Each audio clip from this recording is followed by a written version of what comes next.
And we're live. Hello.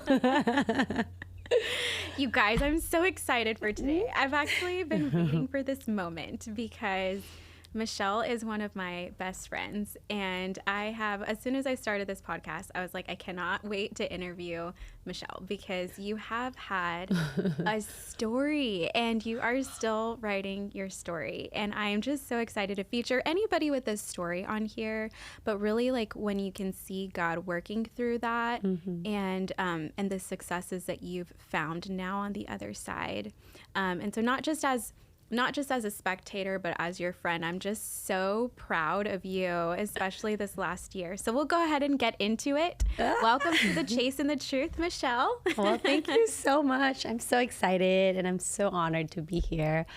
I'm glad I slid into your DMs. Oh my God, yes. You and Emily have the same story. I guessed it on her podcast too. And it's like, how did we meet? I was like, I slid into your DM.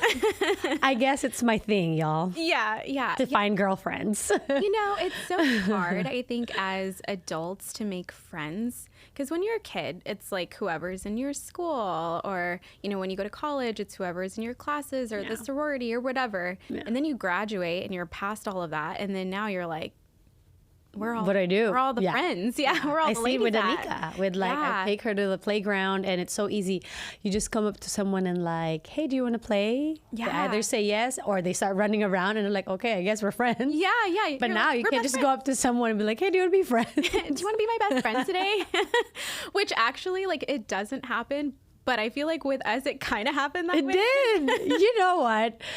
Like, because we obviously met through another colleague. Yeah. And then I kept seeing your page on her page. And I was like, who is this girl? So I like started following you. And then I reached out to you. Yeah. Because I just felt that connection. I don't know. I have a weird way of like knowing if I will get along with someone based on what you post and what I see in your stories. And I just felt like that connection. I was like, oh, it would be nice to get to know her. And then I had invited you like, hey, would you want to grab coffee?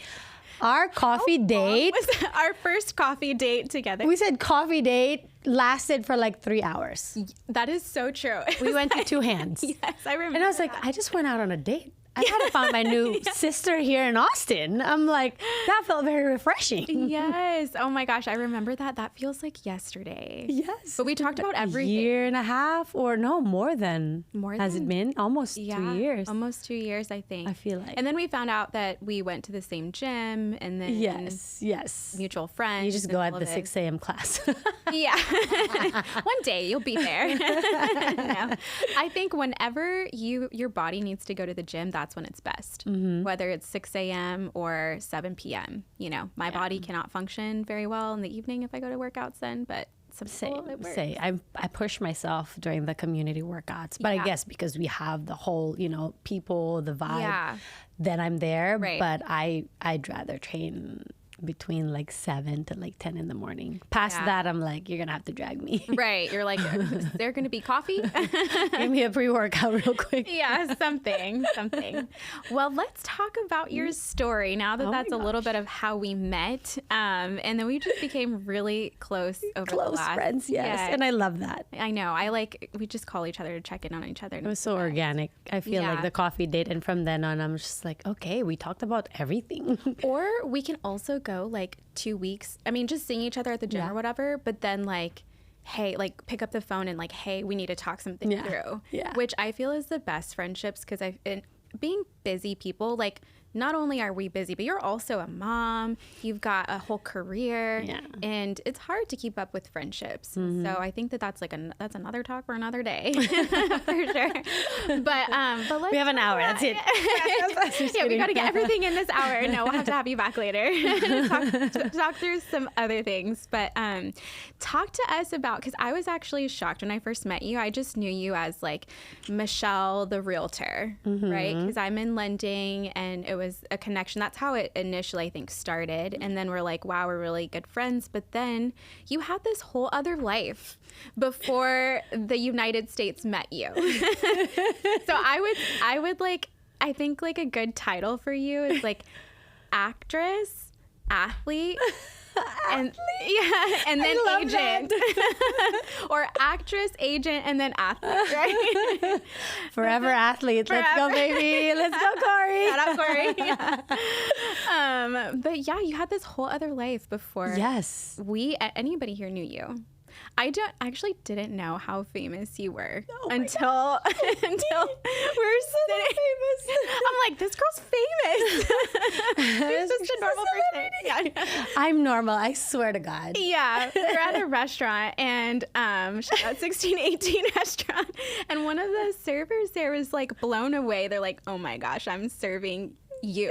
So I was like, it's Michelle. But she's my friend. She's my friend. Like, she's just, so sweet and human. And this person was just like starstruck. She was. The way I would be if I saw, I don't know, Brad Pitt or something. Like, just like starstruck, Yeah.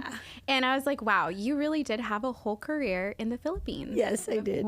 Yeah, so talk to us about that and then your journey coming over here. Oh my goodness. It's like, that's a lot to unpack. Where do I start? But yes, so I remember, I was born and raised in the Philippines, and I moved to Texas in 2016. So about 8 years ago from now. And at the early age of, I would say, like 7, probably Anika's age, I knew I wanted to be an actress. Wow. So my dad, my mom, so 2 separate homes. They separated when I was young. Would see me, they would catch me in front of the mirror acting. And they're like, what is your sister doing? I have an older sister. And she's like, oh, she's acting, trying to copy, mock whatever is on TV. But that was the big dream for me. Yeah. So fast forward so I joined all the dance classes, all like the acting, entertainment. So saying you mentioning, athlete, I was like, I never played sports growing up. I tried to play volleyball, but that wasn't for me. I was always in the entertainment side of things. Mm-hmm. But now I am. I feel like I can call myself an athlete. That's why we'll talk about that. Yeah. But yeah. So when I was like 11 or 12, I was like walking at this mall, and then like a talent agent for commercials found me and gave me their card. They said like, oh, you should do auditions. You should try commercial modeling and whatnot. And my mom and were like, what? Whatever.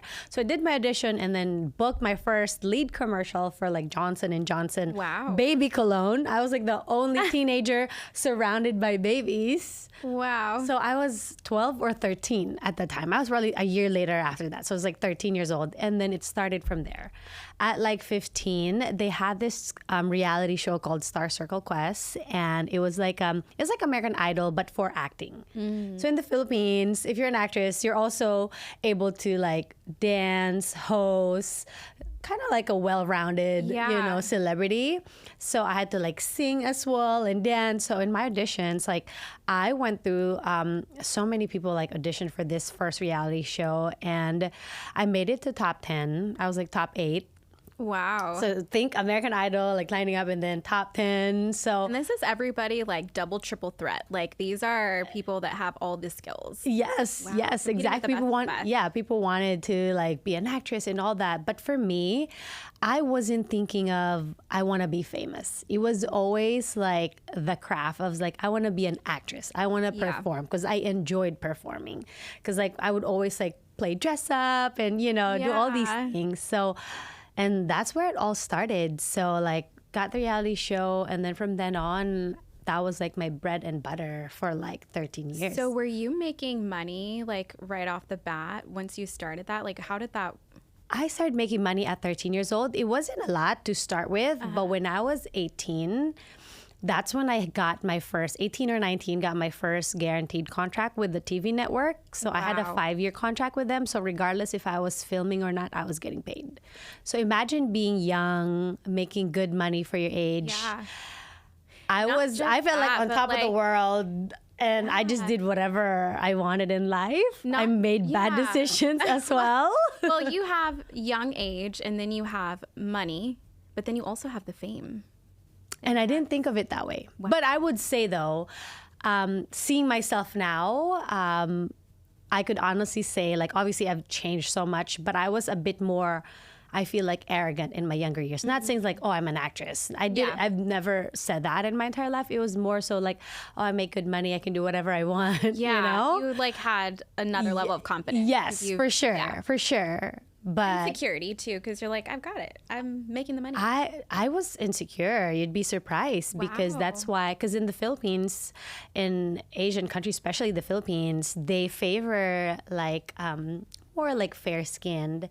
And I was obviously like, this so is me. Like I was darker growing up, so I was like very like, we call it morena. Yeah. So it's like dark skin. Us too. Yes, morena and brown skin. And I mean that's the norm, I feel like, right? Like that's true like Filipino color, skin tone. And growing up, I remember my mom or my agent would say like, you need to take like glutathione or all these things like whitening pills because it's so common back home. Oh, wow. Like go to Korea, go to like the Philippines, Thailand, everything everywhere is like whitening pills, whitening lotion, all these things to kind of make you fair skin, right? Oh my gosh, come to America and we're like, they see me and they're like, oh my gosh, your color. And I was like, go to my country and it's the opposite. So it's so different. And being young at that age, I was like, am I not good enough? Because I love my skin tone.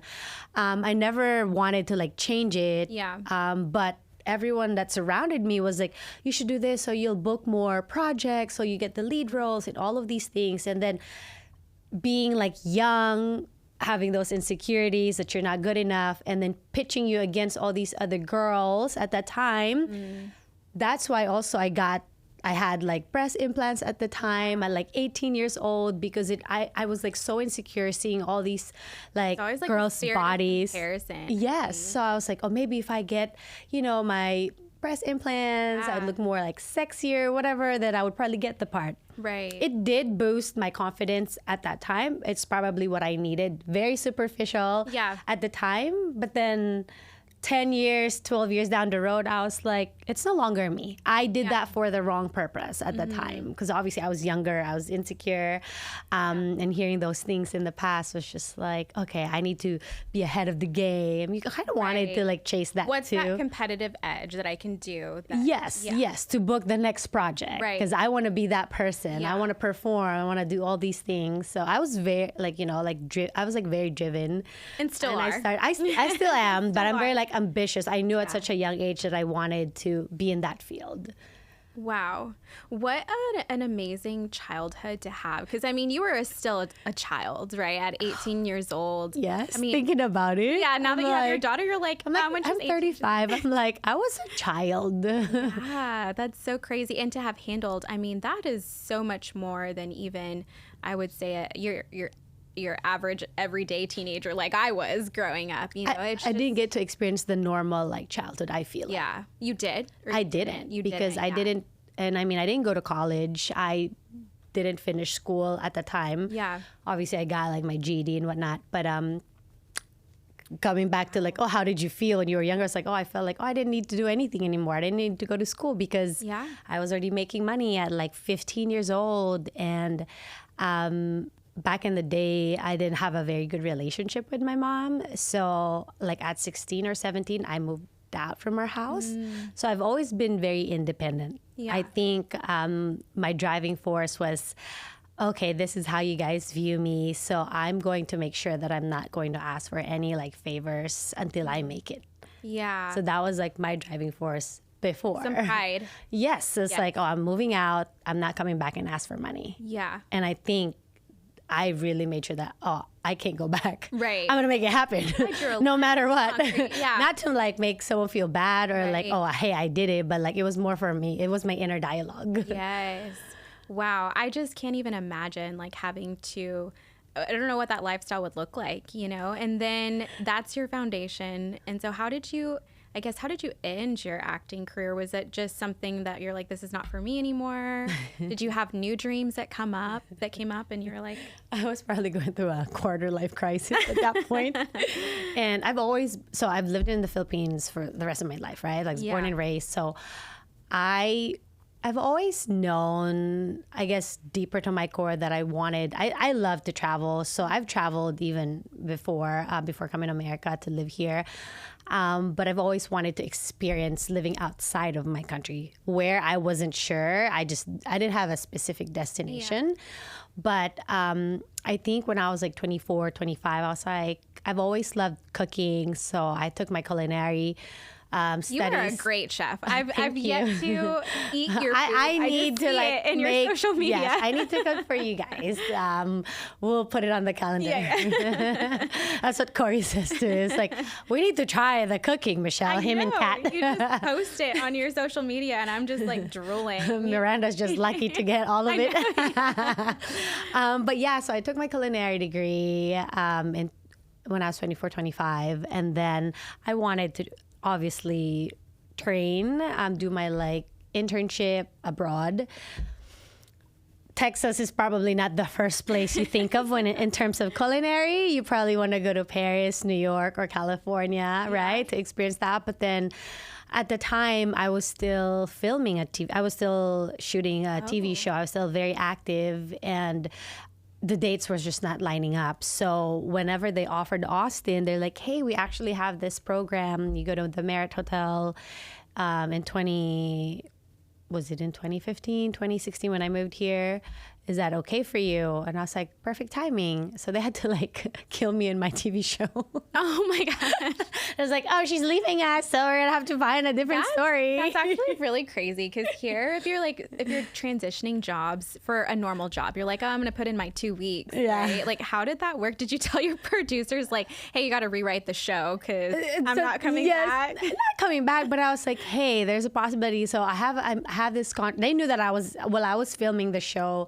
I was in culinary school in between. So I was like, hey, this is my plan. I actually want to go abroad to like, widen like my skills and learn different cultures, food and whatnot. And they're like, okay, so just give us a time frame. So when all the offers for New York or Paris or even California were offered, they didn't give me enough time. They're like, oh, you have to leave in 2 weeks. I'm like, I'm still working. Yeah. So I can't do that. So then they offered Austin. I was like, where the heck is Austin, Texas? Oh my gosh, you probably looked at the map like, what in the world? Yes. Did you think everybody had cowboy hats here? When what was your Texas, perception? I was like, howdy. Let me put on my cowboy boots real quick. Yeah. But really, because I only hear of Texas like, howdy, y'all. Yeah. I joke around, but obviously, like prior to this, I've traveled to like Florida, California. But you had visited the States. Yes, just not Texas. Yeah. So I'm like, all right. And I'm very risky. I like to take big risks because I feel like, you can't really, I've always been good with, like taking risks. And I feel like with that, I get the result that I want, because you'll never know until you actually try. For sure. It's scary at times. Like being an actress was scary. Like going on my auditions was like, I always question myself, like, what if, right? Mm-hmm. Like, I don't want to ask myself later down the road and be like, oh, I should have done it. Right. You'd rather like try things out. And if you fail, cool, I tried it out. Not for me. Whatever. Moving on. Yeah. But yeah, so Texas. So here we are. Yeehaw. Gotta learn. And now I say y'all all the time. And all my friends back home, they're like, you're so Texan, like y'all. It just becomes part of your DNA once you move here. Yeah. Wow, what a journey. And so did you continue doing that while you got here, or what? I did it for a year. Okay. And then through that process, that's when I met Anika's father. Yeah. And that's when we found out towards the end of my program. That's when we found out that we were having a child. Yeah. So it was really, a hard decision between leaving, because I thought I was going to be here for a year. Mm-hmm. My mindset was live elsewhere, away from my home, gain all the knowledge I need, learn the skills and whatnot, and then come back. Mm-hmm. When I came back, we found out we were going to have a child. Yeah. So obviously, I decided to leave my entire life back home and move to America. Wow. That is, I don't think people, I mean, you say it with a smile now because you've done, I think, so much like work on yourself and healing and all of that. Mm-hmm. But from a girl's perspective, like those types of transitions in life are so hard. they don't just happen overnight as much as we would think that they would. And the amount of transitions, you're like the queen of transitions. I don't know if it's a good thing or not. I would say I'm a pro.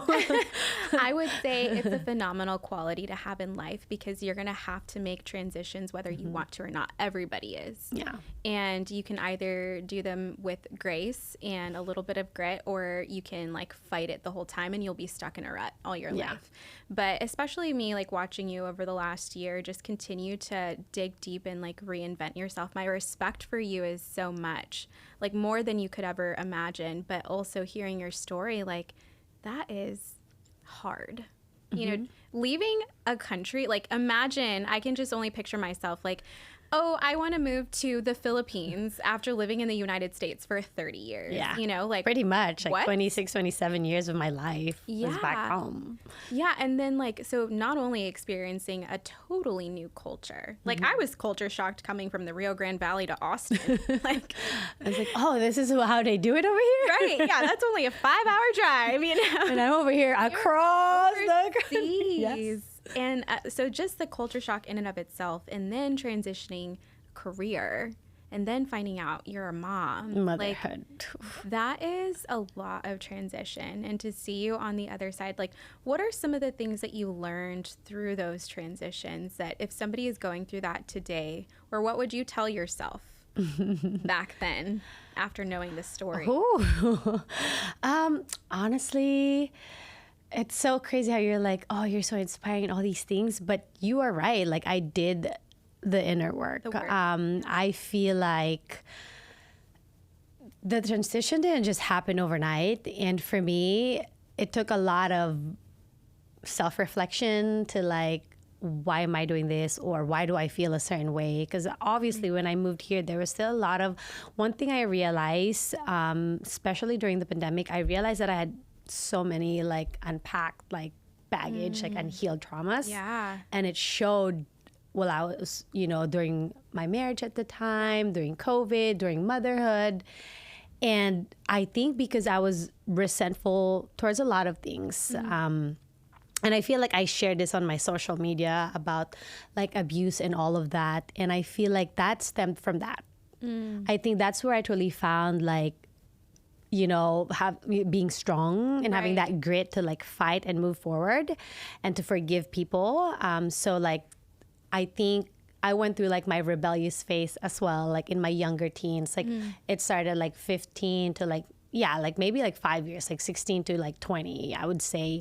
I was like bad. Like I was very rebellious. I think, and I don't like that term, like I wasn't bad. I was rebellious because I didn't know how to pretty much communicate, communication, like I didn't know how to express or articulate my emotions, my feelings to like my family and what had happened to me. So I suffered from that like early on in, like maybe like 8 to 10 years old, like very young. I was like, molested, and then I carried through that in my teenage years. Wow. And I think coming to America, it showed when I became a mother, and I had no choice but to face my own demons because like I was angry because I was like angry from like 18 to 21. Like at some point my mom couldn't understand. I was like, why are you doing this? Like I would like drink all the time. I would party. I would surround myself with people who are, who didn't feel aligned with what I wanted to do in life. Because at some point, like I would go to work to like film my TV shows and I would be drunk. Like literally, if I was your co-actor, you would smell. I was like reeking alcohol. Wow. And my co-actors would be like, get it together. I was like, what time? I was like, what time did you go home last night? And I was like, I know. They're like, just go to the bathroom real quick and fix yourself up. And they would tell me until one day I was realized like, oh my gosh, like this is my bread and butter. I chose this path. I didn't go to college. And I'm like putting everything in this basket. I'm going to go all in. So I had that awakening of like your one decision. Yes. I was like, this could be taken away from me real quick. So right then and there, I like changed my habits. But to answer like your question, like it took me like honestly like 5 years to fully transition, because I was for like 3 years straight, I was dealing with a big transition, moving from giving my entire life away, like that 13 years of hard work, of what I've known my entire life, to becoming a mother and a wife. Yeah. To a country that I had no friends and family. Talk with like about identity crisis. Yes. Yeah. Because now I'm leaving. Oh, now I'm no longer Michelle the actress. Now I'm like, oh, I am a mother. Oh, what about career? Like, oh, I am a stay-at-home mom right now, which is a full-time work. It's very hard. It's not for everybody. And if you are like, oh my goodness, I always say this to moms that are doing it with like 3 kids. I had one and I was struggling. Yeah. But having that support. So finding the support system is really important. I think that's where also my faith was tested. Like I just kept praying to God, like. Were you always a believer? So I've always had the faith. I would go to church, but I think just this last 6 months, even a year to 6 months, like that's when I really started like digging deeper into like the word and really like practicing. And yes, but I've always had the faith. Like I feel like everything I've manifested in my life was through my prayers. Like people, like whenever I go through something, I'm like really like down on my knees, breaking down and crying for help. Yeah. Yeah. And it doesn't matter how big or small it is. Like I'm on my knees. I could be driving my car on the way to like school drop off and I would be bawling my eyes out and like, Lord, if this is not for me, or I really want this, but in your timing, I believe it. But yes, so I feel like my relationship with the Lord has definitely progressed. Grown. Yeah. Yeah, it's amazing because, I would say the same thing for myself. Like if you would have asked me when I was in college, like I've always had the childlike faith. Like I've never really questioned if God was there or not. I'm like, yeah, I believe. Like ask me in college, like, yeah, I believe in Jesus for sure, you know? And I'm sure you would say the same thing for yourself too. But until you're on your knees at a point of desperation, because this is what happened in my life, but until you're on your knees, like with nothing left, there's no back door, and you can only look up. I think that that's when God brings us to a point where you can choose to have that relationship with him yourself. Yeah. Not just because you believe in Jesus. Yeah. And so you've had, we've all had a lot of these moments where like we're on the floor just praying out of desperation, crying, But it could, one thing I had, the way I could look at it too is like, I always like thank him, because there's so many things that happened in my life that it could have turned into like anger and question him, or the other way around, right? Like literally those like where was your protection? Yeah, I never questioned him. I think that was part of my story to tell, to really like, hey, at this age, this is what I've gone through, and you can pull yourself out of that. Yeah. And that's where the strength is coming from, I feel like. And also learning to forgive people is the hardest thing, because you can as a human, you can always like, well, they did me wrong. This is how they made me feel. I was so angry for a long time because like I was just a kid, right? But then you realize it's like, no, like I'm going to pull myself out of this. I'm going to forgive them, not for them, but for myself. Yeah. Because for so long I was angry. I would lash out and I wouldn't even know why I was angry.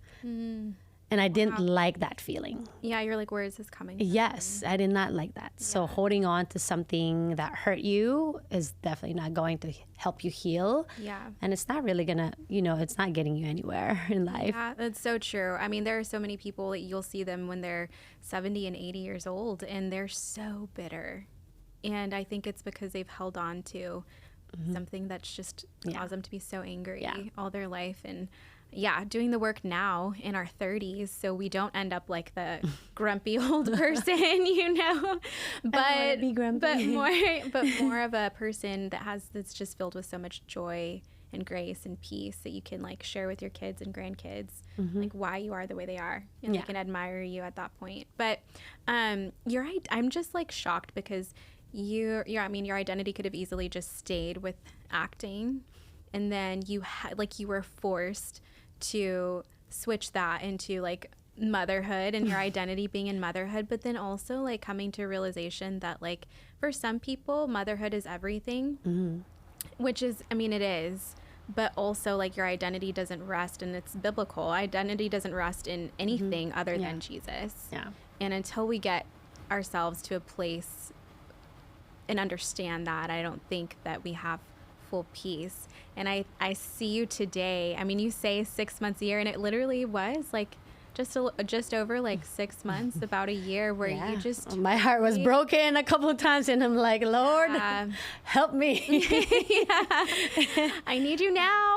Would be a good time. Yeah. I thought I did the inner work before. That was a different type of transition. Isn't it was that more amazing. It's so crazy because you're constantly going to grow and evolve. Always. So I feel like that journey, to answer your question, is like, what would you tell your younger self at that point? I was like, honestly, I don't regret any of my decisions because I don't think I would have this story now. Yeah. I wouldn't be this person. I wouldn't be as strong as I am today if it weren't for those experiences in my younger years, whether it be in my teenage years, in my early 20s, late 20s, you know? I don't think it would be for that if I didn't go through those experiences.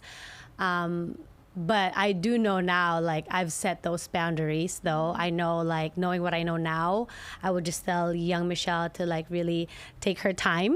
Don't be in such a hurry. Yes, because I was chasing the truth. So growing up, coming from broken family, I really chased having my own family. I really wanted to. I thought when I was like 16, I thought I would be a mom at 21. Yeah. Everybody Didn't thought. we all? Everybody thought it's like, oh, because I was going through my rebellious, it was like, oh, one day you're just gonna be pregnant and this and that. That was also my driving force. I'm like, let me prove you not. Yeah. I was like, oh, just because everyone thought I was just such a failure because I was like going through something, I was like, let me prove you not. And I was so good at proving people wrong. And I'm like, I'm telling you. Yeah. And then I didn't have Anika until I was like 28. So I chased that. So at that point, when I met Anika's dad, I was ready, as a woman. I was like, not because it was like out of pressure. Yeah. I was more so like, I think I'm ready. I want to be a mom, at 27, I wanted to be a mom. And then it happened. The only unfortunate about that is obviously going through divorce, which I don't think anyone plans for that. And I feel like at some point I was kind of like a failure in that realm because I was like, oh, I chased this so hard. And then my daughter is going to experience the same thing. But no, I don't look at it that way because I would really rather her have 2 separate homes and live in a happy home than, separately than, be in a very single home, but very like toxic and not loving and, Yeah, you've done such a good job as a mom, navigating all of that because it's hard to be mom just in and of itself. Like, I've got a dog. And I'm like, how do people do this? I just imagine you like, doing all the things that you have to do. And then I see you at the gym and then you're like, yeah, I got to go pick up my daughter. And then I was like, I just need to take my dog out for a 20-minute walk. And that's a lot of pressure. You have to cook, you have to feed. I'm sorry, you have to get them ready. I know. And I'm over here like can barely feed myself. I don't know how you do it. I'll feed you. But constantly, like, I think throughout your journey, you've just like constantly reinvented yourself and picked yourself up, and that is so hard. Like me, for like broken relationships or heartbreak, I'm like, why God, and that's hard enough, but then changing just within different identities and then finally putting your identity in Christ is so big. And I think for people that are listening out there, I hope that this gives you hope because it's not an overnight journey. What we post on social media, and this is what I'm trying to do with the podcast, because I feel like social media has done a really, call it good job, but I call it bad job of just picturing this successful life and not really understanding what the chase really is and what success, what the truths are in success. And the truths are is that it's the journey, right, for you. It is. And just constantly digging deep. But now you're mom, and then you transitioned into being an agent, And then also I say athlete because, girl, you kick some butt in high rocks. Like, thank you. and you ran the half marathon not too long That was my ago. first. Yes. Yeah. Proud of myself. I'm so proud of you, but you've like, it just shows you there's a difference between being a strong woman. And I think that in relationships, people think as a woman like you have to, I don't know, maybe put on a front, or you know, if the guy is not doing or doing something that you don't want, like you're this like strong character. Yeah. And there's a difference between being a strong woman and a woman of strength, where you and that's exactly what you are, where you just have like, you fought to have the peace and you fought to have the grace to navigate with. And that's like, I mean, that's why I'm just so proud to be your friend, because that's what you've done. And Thank then you. you go off and like you accomplish these like super cool things. I'm like, you're like, yeah, I'm running the half marathon. Then your IT ban was all, people don't even know that. And I'm like, you're like, I was out for 2 weeks, but we're running it. I know. I think last minute you asked me, you're like, do you want to run with me? I was like, no. It's like, do you not know me? You're like, I'm going to run slow. I'm like, no. Like, do you not know me? Are we not friends? I know. 13 miles. That's so long. Can't wait for the next one. Yeah, I'll be right there with you. Sure. I'll do half. I don't know if I'm ready for the full marathon. All our friends, I know. We've got they're some cool crazy, like Gavin and them, Yeah. Hayden, kicking butt. Kat. I don't know. I don't know if I can do. I'm sure I can if I put my mind to it, but am I ready for it? I was like, twice Yeah. the half. I was like, I don't know if I want to do that. Yeah. It's a big commitment, but also, yeah, I think we've both worked, because when we first met each other, we were both of us were just finding community at the same time. Yes. And like all of our friends are all relatively new friends within the last year or so. That's why we connected so well. 'Cause I was think like, so, I'm looking for a friend too. Yes, sis, me too. My friend, I know. And it's kind of hard for us because we're in our 30s. It is. So I feel like most of our friends are a bit younger than us. Yeah. Because obviously my group of friends when I was still married were like different, like the whole family. And then now navigating through that, it's like finding single moms that also aligns with, you know, with my goals and my lifestyle. Yeah. Because I don't want to just have a very superficial, oh, like we're Instagram friends, or yeah, let's do play dates. It's cute for social or whatever. Yeah. I really want to build like real connections with people, and I want to, Yeah. you know, be friends with them for a long period of time. And it's kind of, I think it's easy to make friends in Austin, but it's harder, I think, for us because a lot of them, you know, enjoy like going out on the weekends, and there's nothing wrong with that. That's their season. They're obviously younger. When I was younger, if I was single, younger too, I would be doing the same thing, girl. Yeah. But just different priorities right now. So Yeah, I think we're so blessed because, well, finding new friends takes work. Right. And I It's think like dating. it's like dating. You have to really put dating an is hard. effort. Dating is so hard. Yeah. And then, finding friends is harder, I feel Yeah. like. And you definitely have to put in the effort. But we've been blessed with friends that or we've gone through it to find friends that align with us. yes. And so that's a blessing. But yeah, it's being in our mid 30s, and a lot of the people that we're friends with, they're so much younger than us. Because Just think of we're our boat single. party, and we're like, oh, hey. I know. Oh, cool. Yeah, This is happening. that is so true. I was like a spectator. I'm like, I'm just going to dance and enjoy.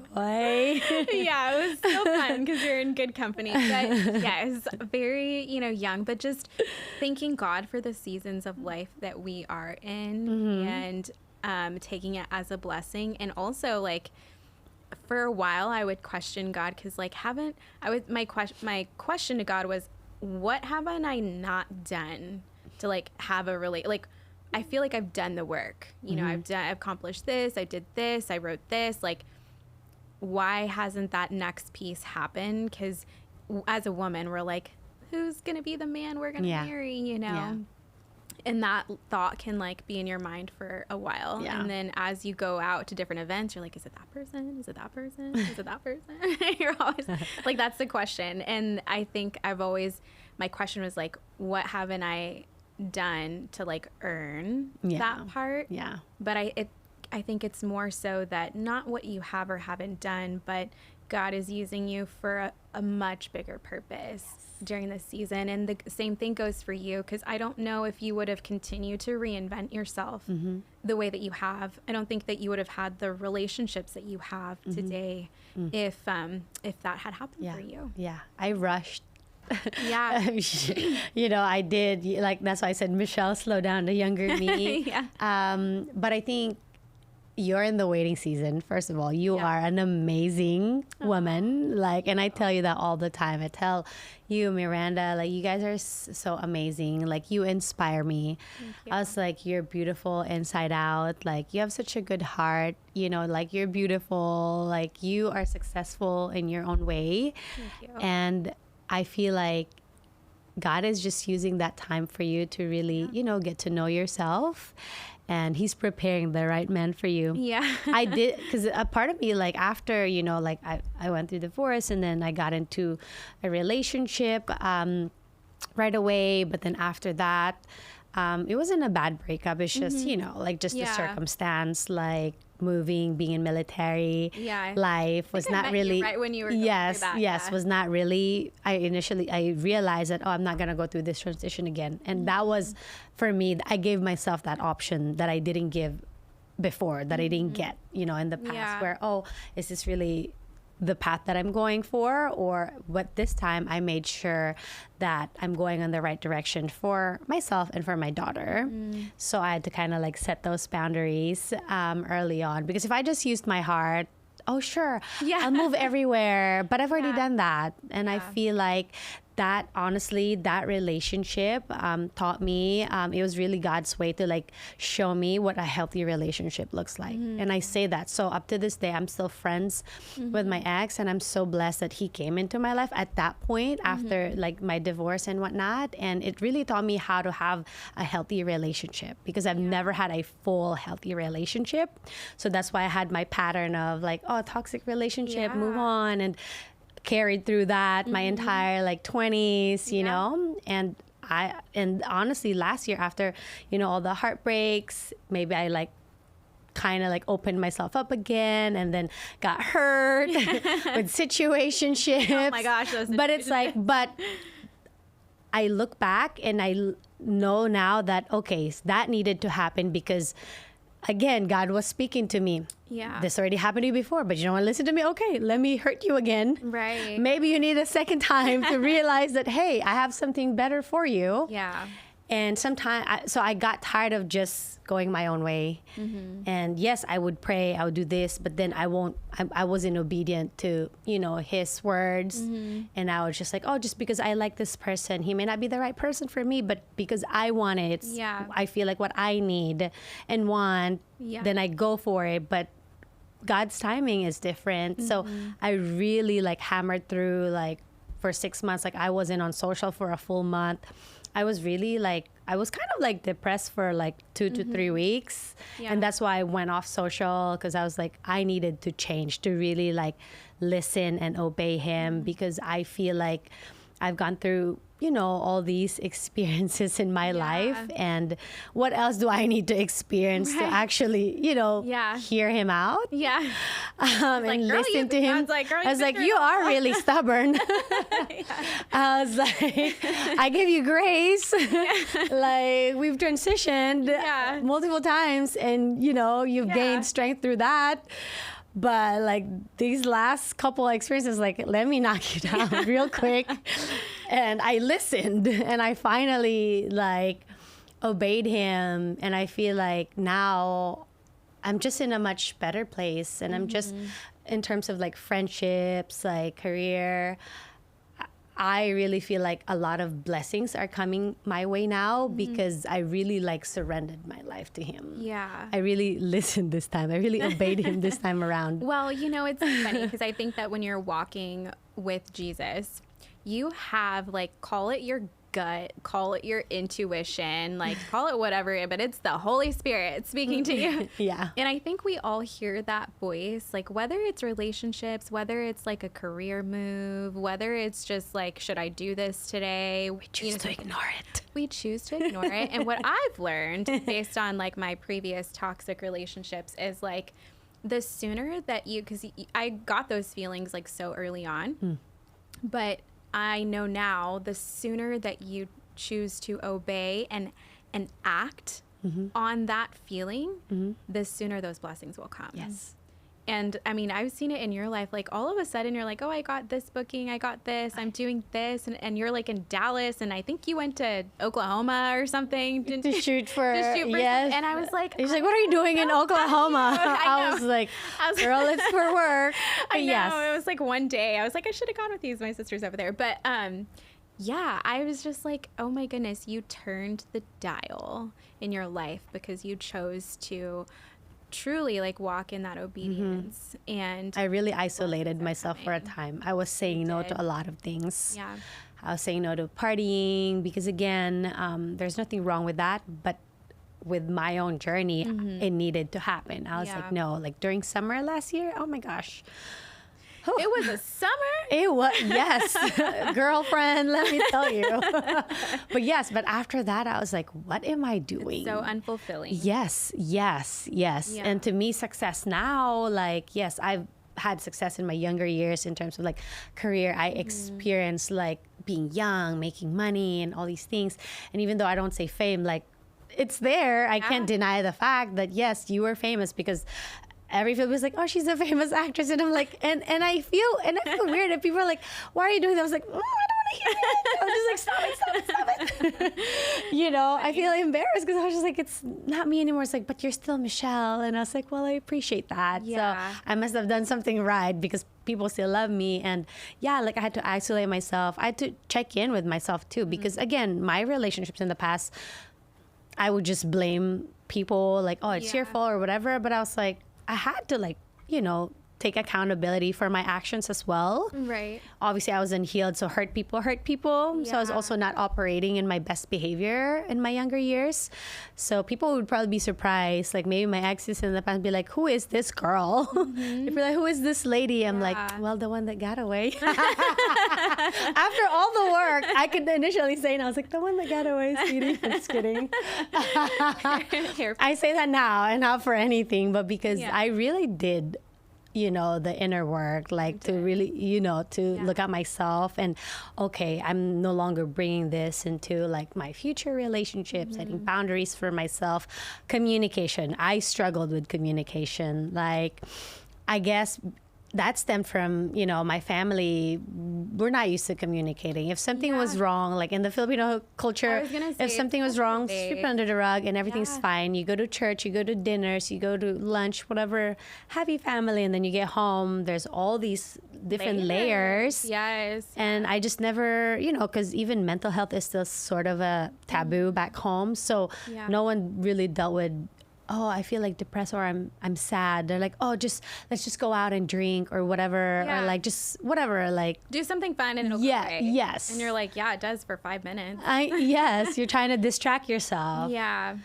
But so I mean, but now I feel like I communicate better, and I just say how I truly feel, and if that person can't accept it, then it's on them. Yes, I could sit back and be like, you know what, I did communicate it with you. These are my wants and these are my expectations. And if you can't meet that, I'm okay with it. What a different way to live life. Because everyone is like on their different journeys in life. Absolutely. So you can't expect people to meet you where you're at.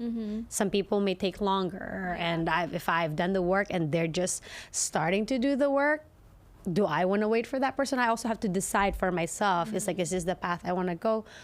Right. To like, do I want to wait for this person? Or, you know what?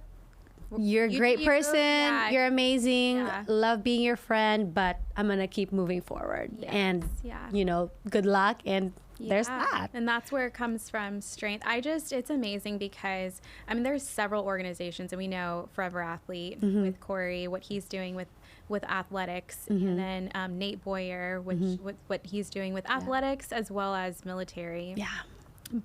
And those programs are, you know, whether it's a professional athlete or in the military or even just collegiate athlete or played athletics at one time, like your identity gets wrapped up in the uniform or, you know, the jersey or whatever, and transitioning that identity into something else that's like equally as passionate or equally as, and you're trying to fulfill this like void. But that's not just in athletics. It's not just in the military. It's us as individual people. Like for you, it was getting caught up in acting, right? Like your identity was held in there, and how do you transition out of that? Like for me, it was just like being a good college student and being a good therapist when I was a speech therapist. Like the identity could be wrapped up in that, and how do you transition out of that to like reinvent yourself? And you are the epitome and the example of that, because you're not gonna I don't know if you'll ever, for me anyway, like you'll never find something that equally replaces that, because that was a different time, a different joy, different passion then, right? Like, and now it's like life moves on, and you're going to fulfill that with other things, and other things, but ultimately Jesus, because without that, then I think nothing else falls into place. And you are a prime example of that. I prayed for that. I just wanted to feel fulfilled.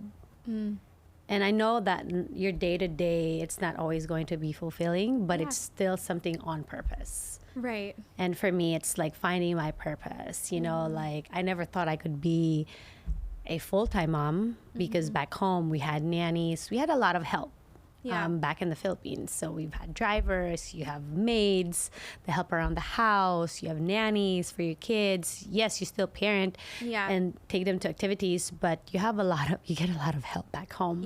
I did not have that. So I questioned myself before to even like, can I even be a full-time mom? I was like, I don't know what it's like, but I did it. And it's like just finding grace in those little moments. And you know, for me, fulfillment, like I know my identity, like from 10 years ago, maybe like was in acting. I still want to act.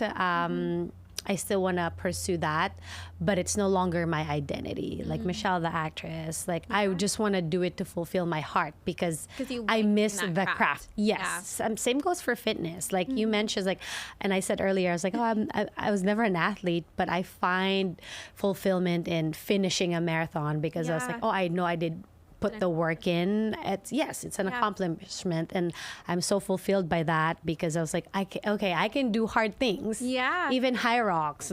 3 years ago when they first came to Austin, I was like, what is high rocks? They're like, what, 8-kilometer runs and 8 strength stations? You're gonna ask me to do that? Okay, whatever, but let me do it anyways. My time was super slow, but I still did it, you know? Like for me, it's like doing those hard things to like push forward.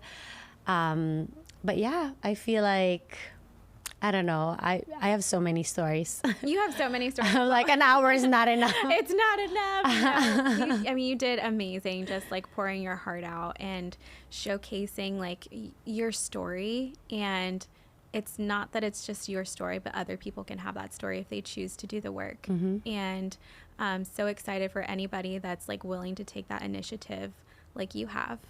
And I pray for that. And I pray that a lot of women come to me, they send me messages. They're like very honest in their socials, like navigating through divorce, being a single, how to co-parent and all these things. It's tough. But at the end of the day, you really need to find, you got to give yourself some grace, to take it one day at a time, because I don't have the manual. I like read books, like how to be a mom, how to do this, but every family, every situation is different, so you're just going to have to tackle that your own way. For me, this works for me. This works for my family. This works for Anika. So this is how I need to tackle it. But for some family, if you get more help, amazing, good for you. So it just really depends on your family dynamic and how much help you could get. Just know that whatever it is, like, you can do it. Yes, and don't also, like, a lot of moms, they want to do it all. Trust me, like, we want to be that. We want to be prideful. Like, I do all these things for my kids, but at the end of the day, your mental health is really more important than anything, because if you're not your kids need a happy mom, a healthy and happy mom, because it will radiate. And it will like show them that, okay, my mom did everything, but she always complained. I don't want that. I don't want to hear that from Anika saying like, my mom, she's badass. She worked hard, all these things. She cooked every single day for me. But then she's always angry. No. I can never talk to her. Yes, because she's always off on edge. Like, go over there, I'm working or whatever. So it's okay. Like to moms, like it's okay to ask for help. Because in the beginning, the first 2 years, I didn't want to ask for help. But then I'm like, oh, I'm struggling. Yeah. And it doesn't disqualify you for being a good mother asking for help. Yeah. We all need help. We all need a team. You know, teamwork makes the dream work. Absolutely. Yeah. And sometimes a team isn't just your family. Yes. People you that can have ask your come into friends. life. Yeah. Yeah. Even, I mean, I've met some of, you know, like my mom friends through social media. When I was struggling, not knowing anybody, I think that's why I was so comfortable reaching out to people, because I'm like, I am sad. I am a single mom. I don't have friends. I'm going to message a mom or someone and like, hey, do you want to go for a play date? Hey, and then again, it takes an effort to build that relationship, because maybe if I didn't message you, you were probably feeling the same way. Like on the other side, like, oh, maybe should I message her? Should I do this? Should I take the first move? Yeah. You don't know what the other person is thinking. So just making that first move, and you'll never know what comes out of it. Absolutely. So absolutely. So many life lessons in this. Oh my gosh. In this hour. But thank you. Has it been an hour? It's been an hour. we could talk for literally hours. So we learned that the first day. Yes, exactly. But thank you so much for being here and just like pouring your heart out. I know that if one person is impacted by this, it is so worth it. But thank you so much. We're going to have you back in like 6 months and see where you are, because I feel like every 6 months, girl, you are doing something. You're on it. Yes. But thank you. I appreciate you. Yeah. And congratulations with your thank podcast. you. I love what you're doing here. So I feel very honored. Oh, appreciate you. God's doing big things. Yes. We'll see you next time. All right.